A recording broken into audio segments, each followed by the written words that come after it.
My name is Amaya Seidl. Today is April 23rd, 2018. The time is 3:58 and we are at St. John's Northwestern Military Academy.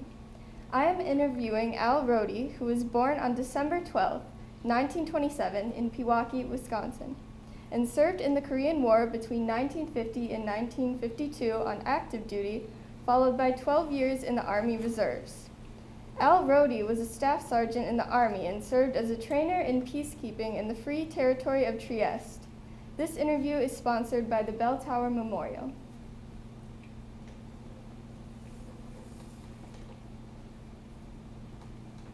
To start off, what was your life like before you entered the service?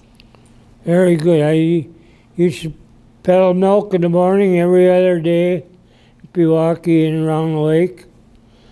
I worked at Jones's meat market. I was making good money when I was a kid.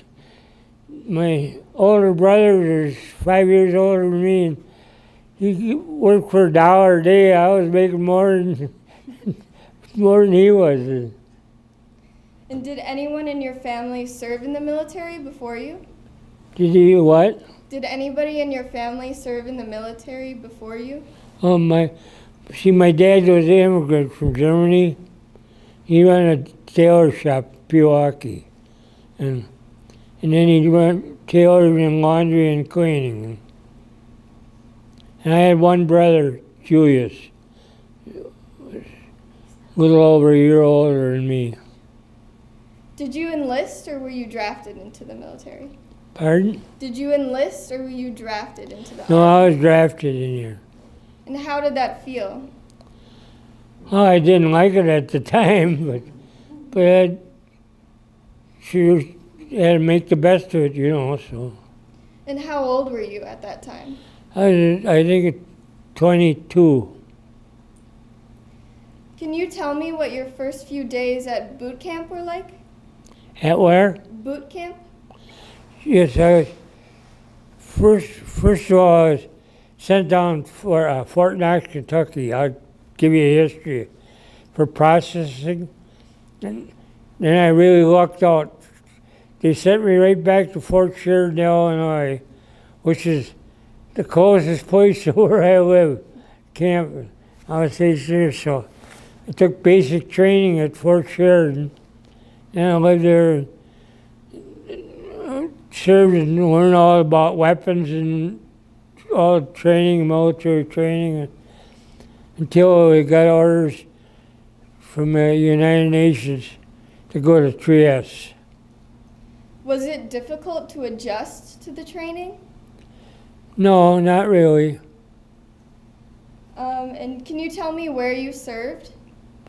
Where, pardon? Can you tell me where you served? Where I served? Yes. I served, let's see, in Trieste. That was, at the time, Marshal Tito he was a dictator of Yugoslavia. He wanted Trieste, and Italy wanted Trieste.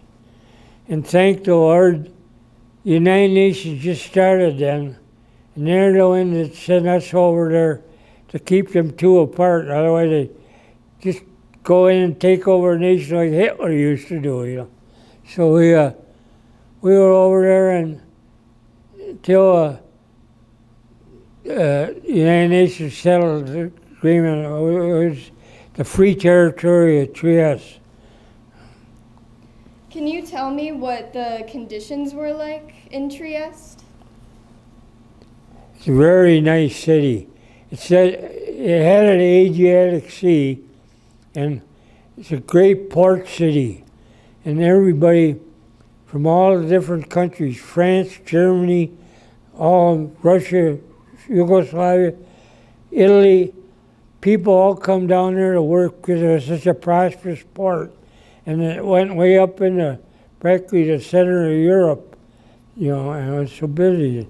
And then the business places, there were a mixture of all different people who were real nice and treated us wonderful. So what types of people did you interact with? Pardon? What types of people did you interact with in Trieste?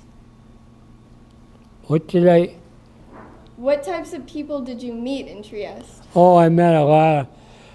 I could talk part German from my dad talking, and I met a lot of German people, and then there's a lot of people that talk English here too, and I met a lot of different ones here.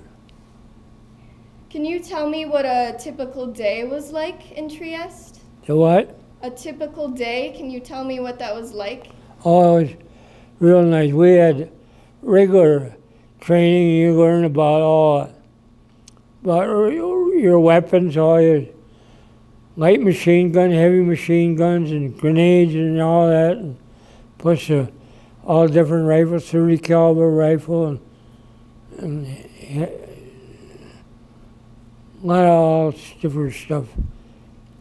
So, were your days very different, or did you have the same routine every day? Same what? Routine, schedule every day. No, it was very different. We did a lot of training, and you go in, and then I got to be like a platoon leader over there. And I had a platoon, and Can you tell me about your responsibilities? I had to really make good soldiers out of all the fellows in the platoon. And I met a lot of good fellows. And I had some fellows, one from Pewaukee and a couple from Milwaukee over there with me, and they were in my platoon. And Nick Santoro, Bob Roberts, we're good, and they work. Anything I tell them, they do it real good. So what kinds of things did you teach your soldiers? Like, did you teach them how to use weapons? Did I see them? What did you teach them to do? Oh, I teach them all the handling. Then we'd even go to and shoot, have a shoot, train them how to use them all, and it was real good. So I understand you were able to meet some family in Berlin. Can you tell me about that? Yes, while I was there, first of all, one of the greatest things, I went to Rome, and I met the Pope Pius XII at an audience. I mean, me and several other people with Pope Pius XII. Then also, in Trieste, my dad had brothers and sisters in Germany, so I went up there to Berlin, and I had 3 uncles and 4 aunts, and met them, and that was wonderful, and had a good time there, and spent some time with them. And So how were you able to go to Rome in Germany? pardon? How were you able to go to Germany or Rome? On the railroad. Took trains all around. Even in Italy, they took trains all over. So what did you do for fun when you were off duty? Oh, went downtown, spent down. Then we did play ball, and then that time we always go to a tavern, drink beer. So how did the locals treat you in Trieste? Real good. Oh, it's real. They liked us, to be truthful with you, because they thought they were real nice American troops were in there. How were you able to keep in touch with your family back at home? Mostly all writing letters, all the time. I wrote every week. I wrote a letter home. And how often did you get letters back? But just about every week, my dad would send a letter. Then at that time, my girlfriend, my wife now, and she sent a lot of letters. I sent letters to her too. So in Trieste, did you notice anything about your surroundings that was left over from World War II? Oh yeah, dress wasn't bad. In Germany I did, a lot of bombs, everything burning out. And that. But the dress was in good shape. And Okay. Can you tell me the most difficult part about serving far away from home? Most difficult is missing your friends and family and friends, and it's something, and you couldn't do nothing about it. You just had to live through it, So Can you tell me about receiving your honorable discharge and going home? yes, I got discharged from. I was in Michigan, honorable discharge from the regular Army, and then I had to serve in the reserves, and I was in Pewaukee. We had a regular center for training soldiers, and I was a sergeant there. And that was good. Every week we had a meeting, like Tuesday nights, and that was good spending money. I made money all the time. I'd spent 11 years there. And I was in Army Reserves. What were your responsibilities in the reserves? Mostly I was platoon sergeant. Would you run through drills? Pardon? Would you run through drills? Yes, right. Train a lot of them. A lot of them were just fellas that come in, and then you have to train them how to march and give them all the directions. Then we have classes and all about taking rifles apart, taking machine guns apart, knowing everything and then everything. So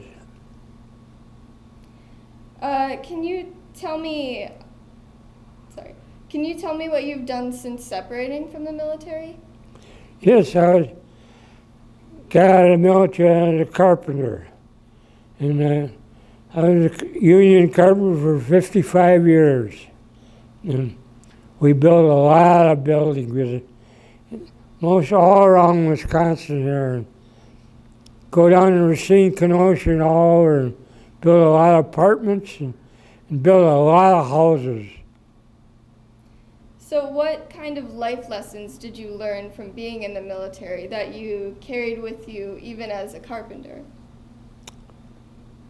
When I was in the military, What types of life lessons did you learn from the military? Yes. my white, What types of life lessons did you learn from being in the military? oh, I knew most of it. I had a real good education before I went into the service. And as for a carpenter, and I worked for an older carpenter, and he taught me so much, and I learned a lot of that. So everything went pretty smooth. And I learned about paying attention, and whatever you see, pick it up and learn it, and try to teach somebody else's. So in what ways did your military service most change your life? I really couldn't tell you that. It didn't change my life much. Could you share with me an example of any strong leadership you were exposed to in the military? What? Do you have an example of strong leadership from the military? Oh, I had some very good commanders and lieutenants and that, some very good. I was in the 351st Infantry Division, and they were some very good, well-known soldiers, and a lot of good master sergeants also. What would you consider to be your most important contribution during your service? Training more soldiers, I'd say. That was my biggest contribution. And would you have any message for future generations who would view or hear this interview? No, not really. So now, at this point in your life, what did your military service mean to you? Right now, now you mean this point in life? Yes. It meant a lot to me because I went to see a lot of Europe and the countries which I would have probably never seen. And seen all, like in Rome, Germany, and France, and all over. Did you make some lifelong relationships in the military? Not really. Yes, I had some, but right now, through age, just forgot them. He either died or I don't know what happened to him. Is there anything you feel like we haven't yet discussed that should be added to this interview? Not really. No, I really told.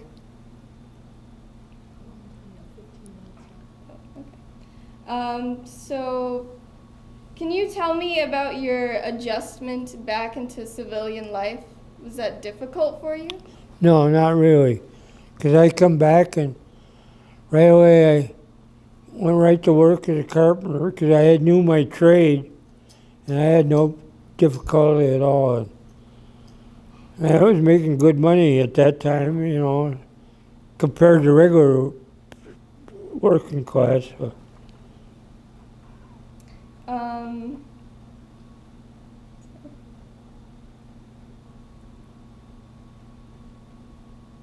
So, I understand you were able to participate in the honor flight. Can you tell me about that? Yes. Oh, I was first of all, I'll tell you, got ordered to go to Fort Billy Mitchell Field to meet in there. Men in there, and from there we were supposed to go down to the airport. I imagine, I don't know what airport, but anyhow, it was the greatest thing. We marched. I was right ahead of all the veterans I was with, and the people. 5:30 in the morning, they were lined up on both sides of the street. We marched through, and everybody's saying, "Thank you, thank you, thank you," and all of them with their arms. And I ain't exaggerating. I think I shook 600 hands, kids and children, all shaking hands. We then marched all through that, went down, then we got in the airport, took us to Dallas Airport. Dallas is about a half hour away from Washington, D.C. There was the same thing. We marched through and hear all them people down there which weren't from Wisconsin at all. They're all the same thing. Marched them all and thank you for serving, thank you for serving. And then we got down to Washington. First we went to see the World War II monument, and after that was the Korean War monument. Then from there we went to see all the different monuments from all the presidents, Johnson, Lincoln, Roosevelt, all the ones. And one of the greatest things seen was the tomb of the unknown soldier. And that was a great ceremony, changing the guards, unknown soldier. And after that, went through, and I can't think of the big cemetery down there. I think it's 8,600 bodies buried. That's all from years of war, all dead soldiers. And we took a half hour to drive all the white statues about 2 feet high, and all in lawn, and I'd say it must have an army just to have all that lawn down there. So just a great area.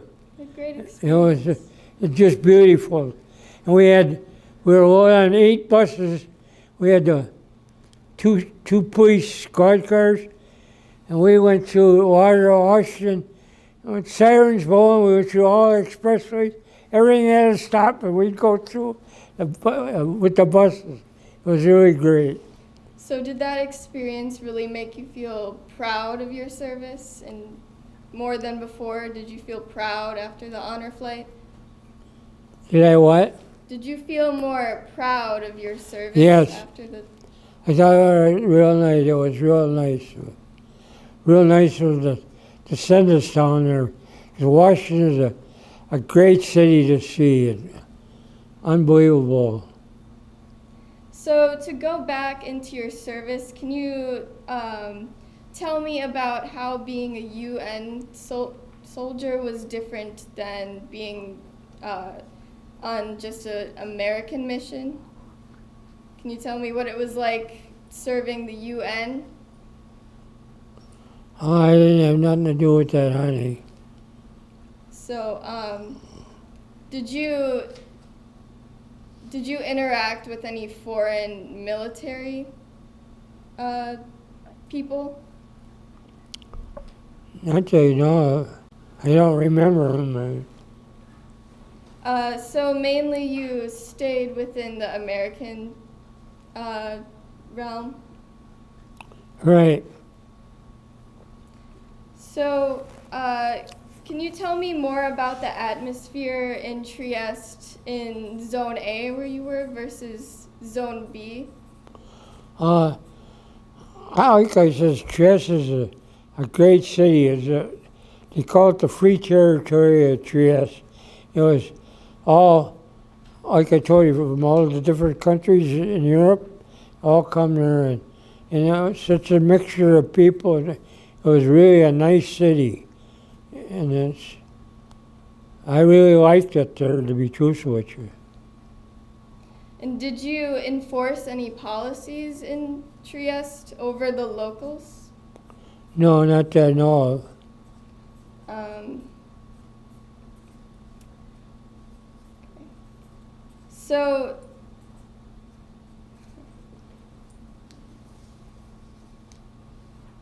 So can you tell me how you were freed? What? How you were freed? Or how you were fed in the Army? How is what? How you were fed in the Army? What kind of food you got? Oh, fed? Oh, the Army, we always had good food. We got up early in the morning, first thing. You as overseas go out, then you'd run for exercise and come back. And then it'd be about 6 o'clock, and then we'd get all ready, and then we'd go to breakfast. And then after 8 o'clock, then we'd go to classes or different training. So. And can you tell me how strict was your schedule every day? It was real strict, and everything had to be on time. Yeah, so. And did you carry that with you for the rest of your life? Oh, I say yes. I was always early. I was always an early bird, and that's something my parents taught me. And I'm still that way today, to be truthful with you.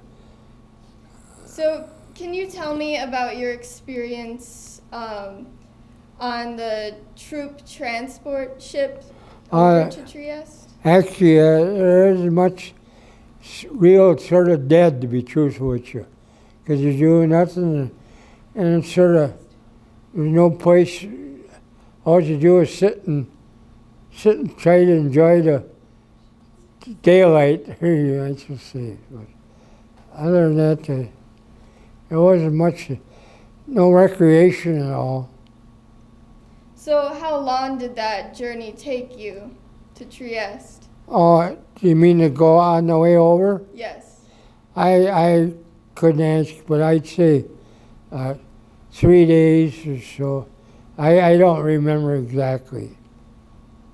Was there any difference on your trip to Trieste versus your trip back home?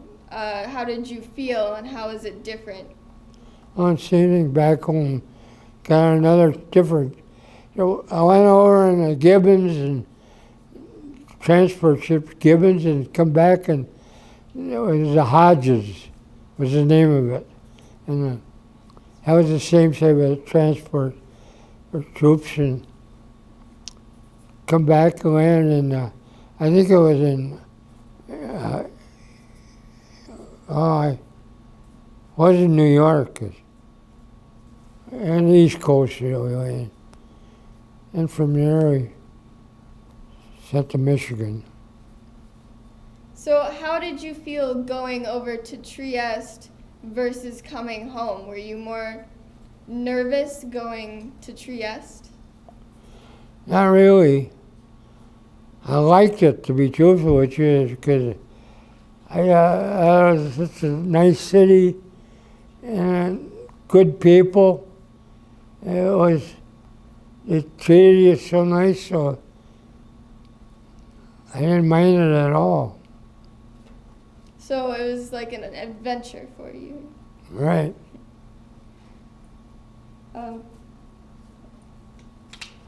So can you tell me about your biggest challenge while you were in the Army? You did what? Your biggest challenge, what was the hardest part about being in the Army? I didn't have any hard time.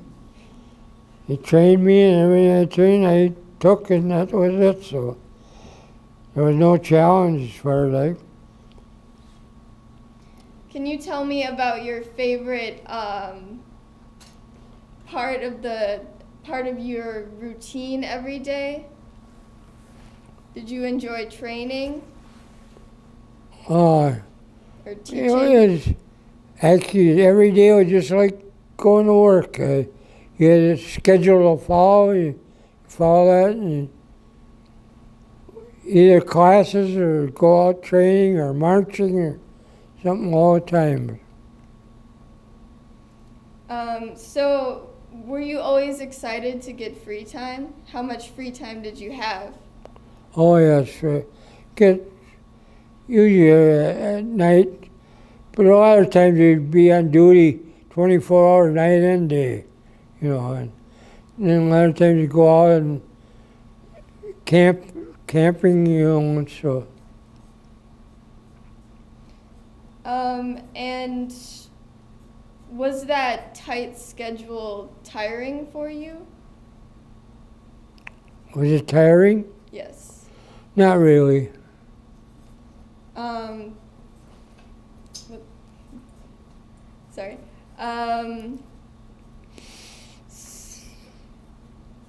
Okay. So you said you were well adjusted to that routine. Can you tell me about how that adjustment, was it more difficult to adjust to life in the Army than it was to come back home? No, not for me. I was used to it, so it didn't bother me at all. So it was just as easy to go to Trieste than to come home? Right. Yes. And can you tell me, are there any skills that you took from the Army that you kept with you through your life? No, not really. So are there any elements, you said you met family, did you get to reconnect with them after your time in the service? Oh, the only one of the aunts come over here. Aunt Lisa was her name, and from Germany. She visited us, and she stayed at our house for 3 weeks, and then she went back to Germany. Now I think they're all passed away,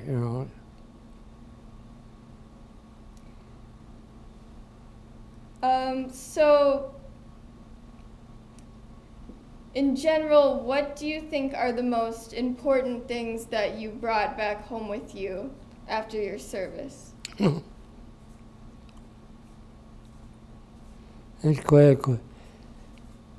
I don't know. I learned a lot about the life of service and the different, all about the military, which I never knew before, but that's all I could tell you about it. So, when you were in the reserves, what did you, oh, sorry. So why did you leave the Army Reserves? I was in there 11 years. Finally, I had enough of it. But I done, it was, actually, I was in it, I told you before, got good spending money, got a check every month, you know, from the government, so it worked out real good. Okay. So in closing, this has been an interview of Al Rohde regarding his service during the Korean War. My name is Amaya Seidl. The time is 4:30, and thank you for agreeing to this interview, and most importantly, thank you for your service. You're welcome. Thank you.